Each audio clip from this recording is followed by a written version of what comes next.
नमस्कार, मंडल news bulletin में आपका स्वागत है। आइए पेश करते हैं आज के प्रमुख मुख्य समाचार। अंजनगांव रोड पर सावली दातुरा से हनवतखेड़ा फाटे के बीच नवल वेयर हाउस के पास आज दोपहर करीब 2:30 बजे दो दुपहिया वाहनों के बीच जोरदार भिड़ंत हुई। इस हादसे में परतवाड़ा शहर के नामांकित व्यापारी शरद अग्रवाल के बेटे अश्विन अग्रवाल उम्र 40 की घटनास्थल पर ही मौत हो गई, जिसकी जानकारी मिलते ही जुड़वा शहर में अच्छा खासा शोक व हड़कंप व्याप्त हो गया। यह हादसा इतना भीषण था कि दुपहिया वाहन से टक्कर होने के बाद अश्विन अग्रवाल की गर्दन पर बेहद गंभीर चोट लगी और उनका गला लगभग कट गया, जिसके चलते ज्यादा खून बह जाने की वजह से उन्होंने मौके पर ही दम तोड़ दिया। इस संदर्भ में मिली जानकारी के मुताबिक संतोष नगर परिसर में रहने वाले अश्विन अग्रवाल द्वारा मोहनलाल एंड सन्स नामक फर्म के जरिए जिनिन फैक्ट्री व ऑयल मिल का काम किया जाता था और वे आज दोपहर अपने किसी काम के चलते अंजनगांव मार्ग स्थित नवल वेयर हाउस पहुंचे थे, जहां पर अपना काम पूरा करने के बाद वापस लौटते समय विपरीत दिशा से आ रहे दुपहिया वाहन ने अश्विन अग्रवाल की दुपहिया को जोरदार टक्कर मार दी। इस हादसे में गर्दन पर गंभीर चोट लगने के साथ ही अश्विन अग्रवाल का गला लगभग कट गया और उनकी मौके पर ही मौत हो गई। विगत 2 दिनों से समूचे राज्य में झमाझम बारिश शुरू है, साथ ही विदर्भ क्षेत्र में मूसलाधार पानी बरस रहा है, जिसके चलते सभी नदी नाले उफान पर है और कई इलाकों में बाढ़ सदृश स्थिति बन गई है। ऐसे में हर ओर रहने वाले जल जमाव की वजह से आम जनजीवन बुरी तरह से अस्त व्यस्त हो गया। वही दूसरी ओर यह स्थिति खेती किसानों के लिए बेहद अनुकूल बताई जा रही है। ऐसे में किसान इस बारिश की वजह से काफी आकर्षित दिखाई दे रहा है। इस बीच भारतीय मौसम विभाग ने अगले 3 से 4 दिन विदर्भ सहित मराठवाड़ा व उत्तर प्रदेश में अगले 3 से 4 दिनों के दौरान तेज आंधी तूफान के साथ जबरदस्त बारिश होने की संभावना जताई गई है। साथ ही साथ विदर्भ सहित राज्य के कई जिलों के लिए येलो व ऑरेंज अलर्ट जारी किया गया। विगत 72 घंटों से लगातार हो रही बारिश के दौरान अब तक कहीं से किसी भी तरह की जनहानि व वित्तीय हानि से संबंधित खबर सामने नहीं आई है। हालांकि इसे लेकर प्रशासन की ओर से रिपोर्ट मिलने का इंतजार किया जा रहा है। जिले में बारिश का सिलसिला जारी है। इस सीजन में चांदूर बाजार तहसील के पूर्णा मध्यम प्रकल्प विश्रोली के 2 दरवाजे पास सेमी खोले जाने की जानकारी जल संपदा विभाग ने दी। उन्होंने बताया कि बांध की क्षमता और स्थिति के कारण पानी छोड़ा जा रहा है। तटीय भागों को अलर्ट कर दिया गया है। यह भी बताया गया कि बांध में कैचमेंट एरिया से पानी बढ़ने पर सभी दरवाजे भी खोले जा सकते हैं, इसलिए तटीय क्षेत्र के लोग और किसान होशियार रहे। अमरावती शहर में बारिश की शुरुआत होते ही डेंगू और चिकनगुनिया ने एक बार फिर पांव पसारना शुरू कर दिया है। मनपा स्वास्थ्य विभाग की लचर कार्य प्रणाली फिर उजागर हो रही है। जुलाई के पहले सप्ताह में जांचे गए 9 संदिग्ध सैंपल में 8 मरीज पॉजिटिव पाए गए, जिसमें से 4 डेंगू और 4 चिकनगुनिया के मरीज शामिल है। यह स्थिति आने वाले समय में गंभीर संकट की चेतावनी दे रही है, लेकिन मनपा अभी मौन है। शहरी नहीं, जिले के ग्रामीण क्षेत्र में भी डेंगू और चिकनगुनिया की रफ्तार बढ़ रही है। बीते सप्ताह 34 ब्लड सैंपल की जाँच की गई, जिसमें से 4 डेंगू व 3 चिकनगुनिया पॉजिटिव निकले। हालांकि यह संख्या शहरी क्षेत्र में कम है, लेकिन संक्रमण का फैलाव साफ दिखाई दे रहा है।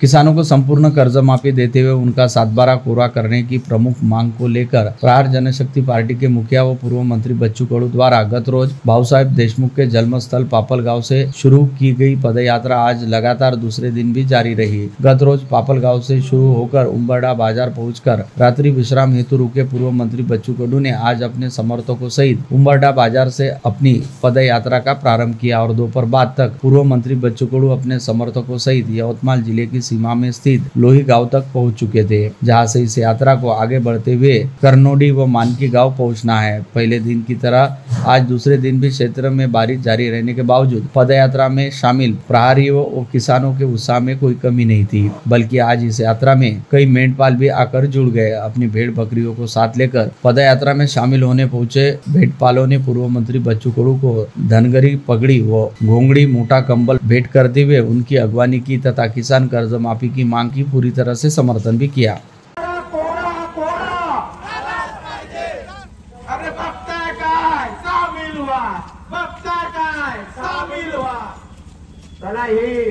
भव्य अभिमान्य बच्चू शेतकरी पुत्र दिव्यांगाचे मसीहा खोड़के दंपति ने विधायक के रूप में अपनी जिम्मेदारियां का शिद्दत से एहसास कर विधिमंडल में एक और अमरावती के विकास प्रकल्पों के लिए जोर लगाया, तो दूसरी ओर शहर में बढ़ते अपराधों और गैर कानूनी धंधों के विरुद्ध जमकर आवाज उठाई जा रही है। पिछले सप्ताह उच्च सदन के सदस्य संजय खोड़के ने अमरावती में बढ़ते नशीली दवाओं के बढ़ते कारोबार का मुद्दा प्रमुखता से उपस्थित किया, तो सोमवार से शुरू हुए नए सप्ताह में शहर के विधायक सुलभा खोड़के ने अवैध धंधों को मिलते अभय का आरोप कर इससे अमरावती की कानून और सुव्यवस्था खतरे में पड़ने की बात कही। उन्होंने सदन में बेबाकी से कहा कि खाकी का डर नहीं रहा है। अमरावती में एक पुलिस अधिकारी की हत्या भी हो चुकी है। एमडी ड्रग जैसी नशीली वस्तुओं की बड़े प्रमाण में तस्करी होने का आरोप सुलभा खोड़के ने लगाया।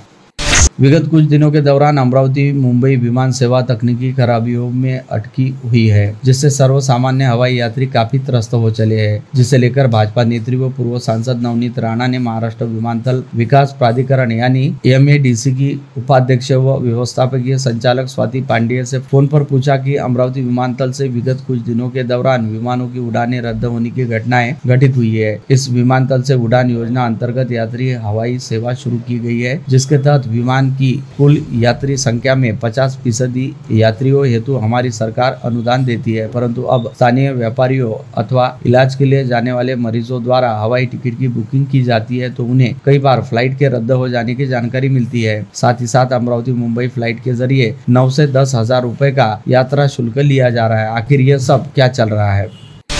महापालिका शाला क्रमांक 3 एकेडमिक स्कूल और शहरी नागरिक महिला दवाखाना परिसर में कूड़ा करकट का ढेर लगना बंद करने की शिकायत प्राप्त होते ही आयुक्त व प्रशासक सौम्या शर्मा चांडक आज सवेरे मौके पर पहुंची। उन्होंने गंदगी का आलम देख स्वच्छता और स्वास्थ्य विभाग के अधिकारियों को फटकार लगाई, तुरंत सफाई करने और आइंदा वहां बिल्कुल कचरा न डालने देने के स्पष्ट निर्देश आयुक्त ने दिए। उन्होंने मोहम्मद जाकिर की दोनों शालाओं के 400 विद्यार्थियों का स्वास्थ्य खतरे में होने की शिकायत को तत्परता से एवं गंभीरता से लिया।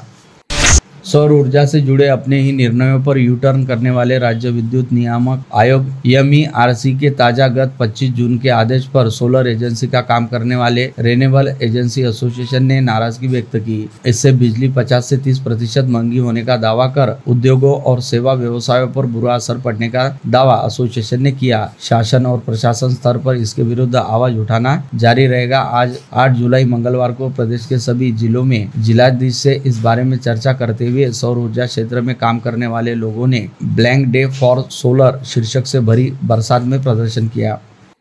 प्रहार जनशक्ति पक्ष ने शेगांव और आठगांव रोड के गणेश नगर को जोड़ने वाले मार्ग की मरम्मत किए जाने की मांग पर मनपा की उदासीनता के खिलाफ आज आयुक्त की कैबिन में सांप छोड़ने की धमकी दी थी। बताते हैं कि सांप लेकर प्रहारी मनपा पहुंचे थे, किंतु सुरक्षा गार्ड ने उन्हें पहले ही रोक दिया। जय अन्ना जय लवजी का नारा बुलंद कर गढ़गढ़ेश्वर प्रभाग की नागरिक समस्याओं को हल करने की मांग लेकर प्रभाकर वालसे ने आज दोपहर महापालिका पर लोटांगन कर धड़क दी। अपने एरिया में साफ सफाई, PR कार्ड और अन्नाभाऊ साठे की प्रतिमा के अनावरण की मांग लेकर वालसे ने यह आंदोलन किया। चार्टर्ड अकाउंटेंट की कठिन पढ़ाई में भी अमरावती के छात्र छात्राएं चमक रहे हैं। रविवार को घोषित CA फाइनल के परीक्षाफल में अमरावती के ध्रुव गुप्ता ने ऑल इंडिया 16वीं रैंक प्राप्त की, वही 34वीं रैंक के साथ मुस्तफा शाकिर CA क्वालिफाई हो गए। दामनगांव रेलवे की होनार बेटी अनुश्री ओमप्रकाश मुंदड़ा ने CA की कठिन परीक्षा में दोनों ग्रुप एक साथ उत्तीर्ण कर बड़ी सफलता हासिल की। रविवार को घोषित हुए परिणामों में अनुश्री ने यह उपलब्धि हासिल कर अपने परिवार, गुरुजनों और पूरे शहर का नाम रोशन किया। संशोधित आरक्षणानुसार जिलाधिकारी आशीष एरेकर के निर्देश पर कल 7 जुलाई को अमरावती, भातकुली, चांदोर रेलवे, मोर्शी, दरियापुर व अचलपुर इन 6 तहसीलों में सरपंच पद के लिए महिला आरक्षण के ड्रॉ की प्रक्रिया निकाली गई। इस ड्रॉ के मुताबिक 6 तहसीलों की 284 ग्राम पंचायतों में महिला राज रहेगा। तहसीलों की देखरेख के तहत SC/ST नागरिकों का पिछड़ा प्रवर्ग व सर्वसाधारण प्रवर्ग हेतु सरपंच पद के लिए महिला आरक्षण का ड्रॉ निकाला गया। वही नांदगांव, खंडेश्वर, तिवसा, वरुड, अंजनगांव, सुरजी, चांदूर बाजार व दामनगांव रेलवे इन 6 तहसीलों की ग्राम पंचायतों के सरपंच पद के आरक्षण का ड्रॉ आज मंगलवार 8 जुलाई को संबंधित तहसील कार्यालयों में निकाले जाने का नियोजन किया गया है, जिसका विस्तृत ब्यौरा आज देर शाम तक प्राप्त नहीं हुआ था। राज्य सरकार द्वारा घोषित नई संशोधित रेत नीति के तहत विविध सरकारी आवास योजनाओं के लाभार्थियों को 5 ब्रास रेती मुफ्त उपलब्ध कराने का निर्णय 8 अप्रैल को लिया गया था। इस निर्णय पर जिले में अमल भी शुरू हो चुका है। हालांकि मेलघाट क्षेत्र के चिकलदरा और धारनी तहसील में रेत घाट उपलब्ध न होने के कारण आवास योजनाओं के लाभार्थियों को रेत नहीं मिल पा रही है। इस संदर्भ में जिले के सांसद बलवंत वानखड़े ने जिलाधिकारी आशीष एरेकर से प्रत्यक्ष मुलाकात कर मेलघाट क्षेत्र के लाभार्थियों को 5 ब्रास रेत निःशुल्क दिए जाने की मांग की। विभागीय संदर्भ सेवा अस्पताल में मुर्शी के 65 वर्षीय वरिष्ठ नागरिक को कैंसर से छुटकारा दिलाने में चिकित्सकों का दल यशस्वी हुआ। संकोर सर्जन डॉक्टर रोहित मुंदड़ा ने पिलो सार्कोमा शस्त्रक्रिया सफल करते हुए रुग्ण की जांघ से 5 किलो की गांठ निकाली। श्री अग्रसेन स्मारक समिति अमरावती के चुनाव आगामी 3 अगस्त को कराए जाने की घोषणा की है। कार्यकारिणी की पिछली सभा में लिए गए निर्णय अनुसार चुनाव अधिकारी के रूप में एडवोकेट नंदकिशोर कलंत्री, दीपक धामोरिया व अनिल नरेडी को नियुक्त किया गया है। समस्त चुनाव प्रक्रिया रायली प्लॉट स्थित अग्रसेन भवन में संपन्न होगी। गत रोज किसी अज्ञात व्यक्ति ने लगातार 2 बार फोन करते हुए अमरावती में सरोज टॉकीज व वसंत टॉकीज परिसर में बम रखा होने की जानकारी दी थी, जिससे पुलिस काफी समय तक हैरान परेशान रही और बम की खोजबीन की, परंतु कोई बम नहीं मिला। वही आज एक बार फिर अमरावती शहर पुलिस को एक व्यक्ति ने कॉल करते हुए सरोज टॉकीज के निकट गुजराती कांति भुवन नामक होटल में बम रखा होने की जानकारी दी, जिसके चलते शहर पुलिस में एक बार फिर अफरा तफरी मच गई और पुलिस के कई दल तुरंत मौके पर पहुंचकर कथित बम की तलाश में जुट गए। हालांकि इस बार पुलिस को वहां पर कोई बम नहीं मिला। ऐसे में पुलिस अब इस बात को लेकर परेशान है कि आखिर कोई बार बार इस तरह से कॉल करते हुए पुलिस को हैरान व परेशान करने का काम क्यों व किस मकसद से कर रहा है, जिसके चलते पुलिस उस कॉल करने वाले व्यक्ति की सरगर्मी से तलाश कर रही है। विगत 6 जुलाई की रात एक के बाद एक नागपुर गेट पुलिस ने ड्रग तस्करी मामले में इमरान खान, इम्मू तथा अब्दुल फहीम उर्फ मुन्ना को गिरफ्तार किया, जिसमें से इमरान उर्फ इम्मू के पास से पुलिस को 75 ग्राम एमडी ड्रग भी बरामद हुई थी। ड्रग की यह खेप इमरान उर्फ इम्मू ने अब्दुल फहीम से हासिल की थी, जिसके चलते पुलिस ने दोनों ड्रग तस्करों को हिरासत में लेकर उन्हें अदालत में पेश किया था, जहाँ से अदालत ने दोनों को 14 जुलाई तक पुलिस कस्टडी रिमांड में रखकर पूछताछ करने का आदेश जारी किया था, जिसके चलते नागपुर गेट पुलिस द्वारा अपनी हिरासत में रहने वाले दोनों आरोपियों से बेहद कड़ाई के साथ पूछताछ की जा रही है। इस पूछताछ के दौरान पुलिस को कुछ बेहद सनसनीखेज जानकारी मिलने की पूरी उम्मीद है, जिसके बाद पुलिस द्वारा ड्रग्स तस्करी के धंधे में लिप्त रहने वाले कुछ बड़े आसामियों पर हाथ डाला जा सकता है। उनके मोबाइल कॉल डेटा रिकॉर्ड को खंगालना शुरू किया है, ताकि यह पता लगाया जा सके कि यह दोनों ड्रग तस्कर किन किन लोगों के संपर्क में थे और उन लोगों के साथ क्या बातचीत हुआ करती थी। जैसे पुलिस के हाथ में दोनों आरोपियों के मोबाइल का कॉल डेटा रिकॉर्ड आ जाएगा, वैसे ही कई बातों का अपने आप खुलासा भी हो जाएगा।